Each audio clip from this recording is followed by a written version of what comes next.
El amanecer del 5 de abril no trajo el aroma fresco del café ni el trino de los pájaros, sino el hedor nauseabundo de la corrupción desatada. Como un relámpago en noche cerrada, la Guardia Civil destapó la cloaca que llevaba años fermentando en las altas esferas. Begoña Gómez, esa dama de sonrisa plástica y discursos edulcorados, apareció ligada a cuentas en Marruecos que harían palidecer al más avezado extraperlista. $500 millones, una cifra obscena, reposaba tranquilamente al otro lado del estrecho mientras España se ahogaba en impuestos y miserias. Los papeles no mentían. Contratos amañados, adjudicaciones fraudulentas y comisiones que olían a podrido desde kilómetros. Antes de seguir, asegúrate de suscribirte y quedarte hasta el final para no perderte nada. La noticia cayó como una bomba de racimo en el frágil ecosistema político. En Moncloa se movieron como ratas en trampa, intentando tapar el sol con las manos. Sánchez, ese ventrílocuo de sí mismo, sacó su repertorio gastado de excusas. Ultraderecha, fake news, laufare. Como si $500 millones pudiera evaporarse por arte de magia o ser culpa de Vox. Mientras tanto, los españoles de a pie, esos que sudan la gota gorda para llegar a fin de mes, se preguntaban cómo es posible que la esposa del presidente tenga más dinero escondido que el PIB de media África. Lo más vomitivo no era el dinero, sino la doble moral descarada. La misma que pontificaba sobre justicia social y derechos humanos, resultó ser la reina del mangoneo institucional. Mientras predicaba austeridad, vivía en la opulencia más descarada. Mientras hablaba de transparencia, escondía fortunas en paraísos fiscales disfrazados. Y lo peor de todo, esto no era un caso aislado, sino la punta de un iceberg que lleva años hundiendo el barco de la democracia. Las reacciones fueron tan previsibles como patéticas. Los medios afines, esos mismos que suelen ahogar cualquier escándalo en silencio o tergiversación, esta vez no pudieron contener la marea. Hasta los más sumisos titubeaban al tener que informar sobre semejante despropósito. En el Congreso, las caras de los diputados oficialistas eran un poema, mezcla de pánico, vergüenza y esa mueca de quien sabe que el barco se hunde pero sigue tocando el violín. Y mientras tanto, en las calles, la rabia hervía a fuego lento. No era solo el dinero, era la impunidad. No era solo la corrupción, era el cinismo. No era solo un delito, era la confirmación de que llevamos años siendo gobernados por una casta que se ríe en la cara del pueblo. El 5 de abril no fue un día cualquiera. Fue el día en que España despertó del letargo y vio, por fin, la verdad desnuda y cruda. La verdad que duele, pero que libera. El pueblo, al fin, despertó de su letargo. Las calles se convirtieron en un hervidero de indignación, con manifestaciones espontáneas que brotaron como chispas en un campo seco. No eran las clásicas protestas organizadas por siglas ni sindicatos, sino rabia pura, visceral, de esa que nace cuando el hartazgo traspasa lo tolerable. Las plazas ardían con consignas que ya no pedían, sino exigían, que devuelvan lo robado. Presos ya. España no es vuestra finca. Hasta los más apolíticos, esos que siempre decían esto no va conmigo, ahora coreaban con los puños en alto, porque $500 millones no se perdona ni se olvida. La justicia española, desprestigiada y politizada hasta la médula, ya no inspiraba confianza ni en sus madres. La gente hablaba abiertamente de tribunales internacionales, de la Corte Penal de La Haya, de cualquier instancia que no estuviera contaminada por el dedazo del régimen. Hasta los jueces más tibios empezaban a sentir el calor de la presión social, ese termómetro que marca cuando la paciencia se agota. Mientras, en Bruselas, los mismos eurodiputados que meses antes elogiaban a Sánchez como gran estadista europeo ahora lo evitaban en los pasillos, cambiando de acera como si llevara la plaga. España pasó de ser el modelo progresista a convertirse en el hazmerreír de Europa, un chiste malo de corrupción con tufo a bananera. Y mientras tanto, en Moncloa, el presidente seguía interpretando su papel de mártir acosado por la derecha fascista. Pero esta vez, ni sus medios afines podían disimular el olor a chamusquina. Las filtraciones de la UCO caían como bombas de racimo. No solo había dinero en Marruecos, sino una red internacional de desvíos, testaferros con carné del partido y fundaciones pantalla que blanqueaban más rápido que el detergente más potente. Cada nuevo dato era una bofetada a los españoles que recortan gastos para pagar la luz, mientras la camarilla de Begoña movía millones como si jugaran al Monopoly con el erario público. El mundo entero miraba con incredulidad. Hasta los países más corruptos de Latinoamérica o África se sorprendían. ¿En serio? ¿Tan descarados? España, la que presumía de ser faro de democracia, ahora era el ejemplo de cómo una élite podrida puede saquear un país a plena luz del día, protegida por un sistema que premia la impunidad. Y en medio del caos, solo quedaba una certeza. Esto ya no era un escándalo político, sino una herida abierta en el alma de una nación entera, que por fin había decidido dejar de agachar la cabeza. La pregunta no era ya cómo pudieron hacerlo, sino qué vamos a hacer para que paguen. Y esa respuesta, esta vez, no la escribirían los de arriba, sino los de abajo, los que ya no tienen miedo. El amanecer del 6 de abril trajo consigo un país distinto, uno que había despertado de golpe de un letargo de años. Las calles, que el día anterior habían estallado en rabia contenida, ahora bullían con una energía distinta. Ya no era solo indignación, sino algo más peligroso para el poder: certeza. La gente sabía. Sabía que llevaban años siendo engañados, que les habían robado descaradamente mientras les sermoneaban sobre solidaridad y justicia social. En los bares, en las plazas, en las colas del paro, las conversaciones giraban en torno a lo mismo. ¿Cómo hemos podido ser tan ciegos?, se preguntaban muchos mientras revolvían sus cafés con una mezcla de vergüenza y furia. Los más jóvenes, esos que apenas recordaban otra cosa que no fuera crisis tras crisis, miraban a sus padres con reproche silencioso. Los mayores, los que habían vivido la transición, mascullaban entre dientes que esto era peor que lo de los años 80, porque al menos entonces los chorizos no pretendían dar lecciones de moral. En Moncloa, el silencio era espeso. Los asesores corrían de un lado a otro con caras de pánico, pero ya no había estrategia que valiera. Las filtraciones seguían cayendo una tras otra, cada peor que la anterior. No eran solo los 500 millones de Begoña. Ahora salían a la luz contratos millonarios a empresas fantasma, subvenciones a fundaciones opacas, viajes de lujo pagados con dinero público. El castillo de naipes se desmoronaba a toda velocidad, y cada nueva revelación era como un ventarrón que derribaba otra pared de mentiras.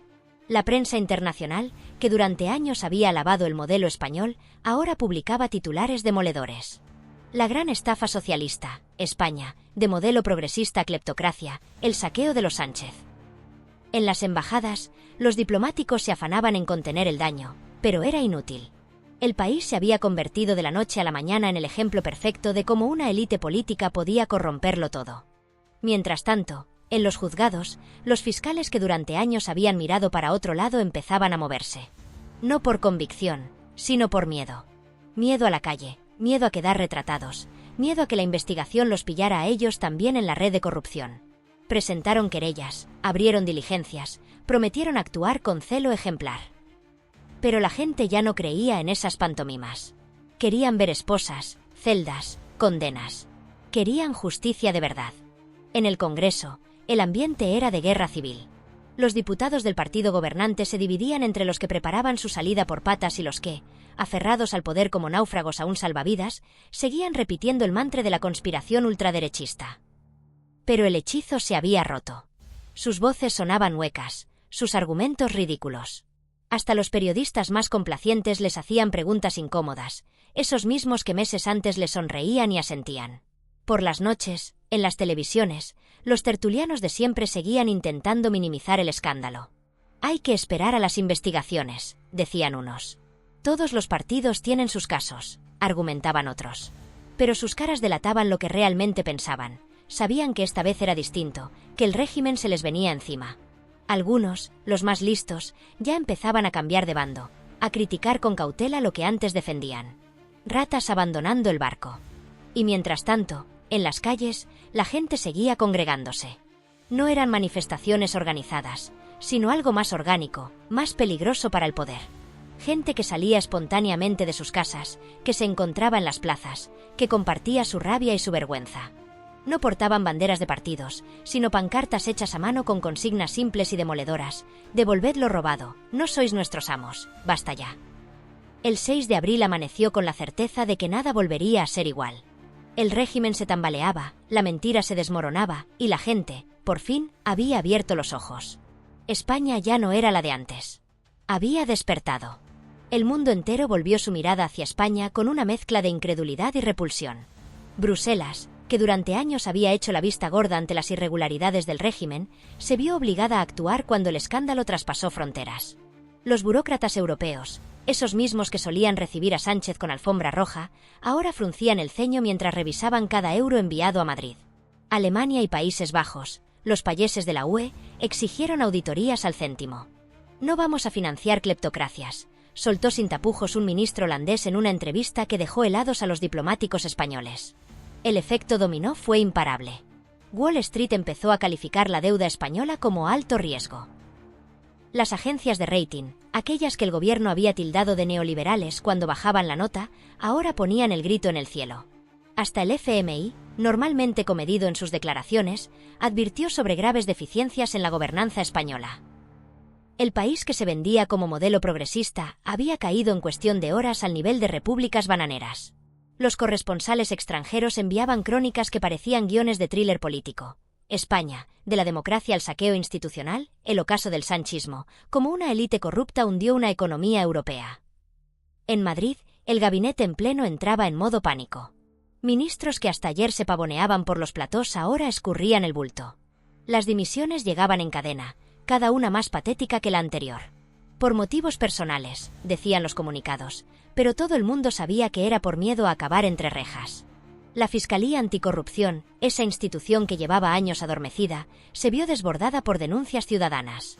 Hasta los jueces más tibios tuvieron que actuar cuando las pruebas se amontonaban sobre sus mesas como nieve en ventisca. Sánchez, atrincherado en la Moncloa, parecía un espectro de lo que fue.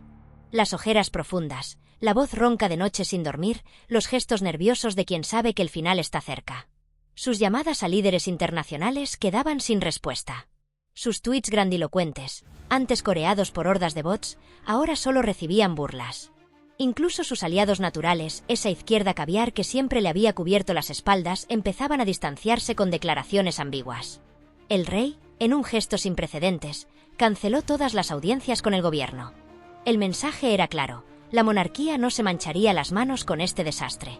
Mientras tanto, Begoña Gómez se convertía en el hazmerreír internacional. Su intento de fuga, un vuelo privado a Marruecos que fue interceptado in extremis, dio la vuelta al mundo. Las imágenes de su Mercedes blindado siendo registrado por la Guardia Civil, su cara de pánico cuando le notificaron la prohibición de salida del país, su ridículo intento de esconder joyas valoradas en $500,000 en una bolsa de deporte. Todo fue carne de meme, de esos que duelen más que cualquier condena judicial. La mujer que había dado lecciones de feminismo y empoderamiento ahora era el símbolo mundial de la corrupción de élite. Pero lo peor estaba por llegar. Cuando los investigadores siguieron el rastro del dinero, descubrieron que el saqueo era sistémico. No eran 4 sobres bajo la mesa, era una maquinaria perfectamente engrasada para exprimir al Estado. Fondos europeos para pymes que acababan en cuentas en Panamá. Subvenciones a cooperativas fantasma. Contratos públicos inflados un 300% y adjudicados a dedo. Cada nuevo descubrimiento era más escandaloso que el anterior. Y siempre, aparecían los mismos nombres. Asesores del gobierno, familiares de ministros, amigos de la infancia de altos cargos. Una telaraña de corrupción que envolvía todo el aparato del Estado. En las calles, la indignación mutaba en algo más peligroso. Ya no eran solo manifestaciones. Era gente normal tomando el espacio público, exigiendo responsabilidades a gritos, pintando consignas en los muros de instituciones. No somos tontos, queremos justicia, devolved lo robado. Los sindicatos, tradicionalmente cómplices del poder, tuvieron que sumarse a las protestas para no quedarse fuera. Hasta los pensionistas, esos votantes fieles del PSOE, salieron a la calle con pancartas hechas a mano.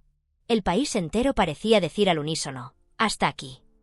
El 7 de abril amaneció con Sánchez presentando su dimisión. No por dignidad, sino porque hasta sus guardaespaldas empezaban a mirarle con desprecio. Su discurso de despedida, lleno de victimismo y medias verdades, solo sirvió para confirmar lo que todos sabían. Nunca había gobernado para el pueblo, solo para su círculo de privilegiados. Mientras hablaba, las plazas de toda España estallaban en aplausos irónicos. La pesadilla terminaba.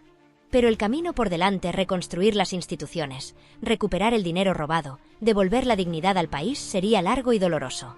España había tocado fondo. Pero al menos, por fin, empezaba a remontar. El telón caía sobre el régimen más corrupto de la democracia reciente, pero el espectáculo apenas comenzaba. En los juzgados, los fiscales que durante años miraron hacia otro lado ahora se apresuraban a abrir diligencias, no por convicción, sino por miedo a quedar retratados en el gran ajuste de cuentas que se avecinaba. Las pruebas se acumulaban sobre mesas de madera barnizada, expedientes que contaban la historia real detrás de los discursos bonitos y las fotos cuidadosamente coreografiadas. En las redacciones de los grandes medios, un silencio incómodo se instalaba entre periodistas que habían hecho carrera siendo altavoces del poder. Algunos revisaban sus archivos con nerviosismo, preguntándose cuántas noticias habían matado por orden de arriba. Otros, los más jóvenes, aprovechaban para sacar a la luz reportajes que llevaban meses guardados en el cajón, esa información que antes no convenía publicar pero que ahora, con el viento cambiado, podía hacerles ganar prestigio. Por las calles de Madrid, un ambiente extraño se respiraba. La gente aún se paraba frente a los kioscos, pero ya no para leer titulares, sino para comprobar cómo los mismos que ayer alababan al régimen hoy competían por mostrar su nueva cara de cruzados anticorrupción. En las tertulias televisivas, los mismos analistas que durante años justificaron lo injustificable ahora se rasgaban las vestiduras con una hipocresía que daba náuseas. Mientras tanto, en los despachos de la Audiencia Nacional, los jueces más valientes, esos pocos que habían resistido las presiones, trabajaban contrarreloj. Sabían que tenían una ventana de oportunidad única, pero también que el sistema tenía una capacidad asombrosa para regenerarse y cubrir sus propias vergüenzas. Cada declaración que tomaban, cada documento que requisaban, era un paso más hacia la verdad que muchos llevaban años intentando ocultar. En las comisarías, los agentes que durante décadas habían seguido órdenes sin cuestionarlas ahora se miraban con incomodidad. Algunos recordaban las veces que habían tenido que aparcar investigaciones incómodas, las presiones recibidas, los casos cerrados antes de tiempo. Otros, los más jóvenes, sentían una mezcla de esperanza y escepticismo. ¿Sería este el principio de un cambio real o simplemente otro ciclo en la eterna farsa? En los bares del centro, donde siempre se había cocido la verdadera opinión pública, las conversaciones giraban en torno a una misma pregunta: ¿qué harían ahora todos esos políticos y empresarios que habían vivido como reyes a costa del erario público? Algunos ciudadanos, los más veteranos, se encogían de hombros. Verás cómo al final no pasa nada. Los más jóvenes, sin embargo, no estaban dispuestos a aceptar el mismo guión de siempre. Habían visto cómo se podía tumbar un régimen, y esa lección no la olvidarían fácilmente. En las universidades, los profesores más críticos aprovechaban para sacar a colación todos aquellos estudios y análisis que durante años habían sido marginados por no seguir el relato oficial. Los alumnos, muchos de ellos hijos de la crisis, escuchaban con atención renovada. Por primera vez en mucho tiempo, las aulas olían a auténtico debate, no a doctrina. En el extranjero, los corresponsales extranjeros reescribían sus guiones sobre España. El país que durante años había sido presentado como modelo de progreso ahora aparecía en los medios internacionales como ejemplo de corrupción institucionalizada. Los think tanks que antes invitaban a gurús del régimen ahora buscaban analistas independientes, aquellos que llevaban años advirtiendo de lo que finalmente había estallado. Y mientras todo esto ocurría, en algún despacho sin nombre, alguien empezaba ya a tejer la nueva red de influencias, a repartir los nuevos favores, a preparar el siguiente ciclo. Porque el sistema, como un organismo vivo, siempre encuentra la manera de sobrevivir. A menos que, esta vez, la ciudadanía decidiera que no iba a permitirlo. Que había aprendido la lección. Que la historia no se repetiría. Al menos, no sin lucha.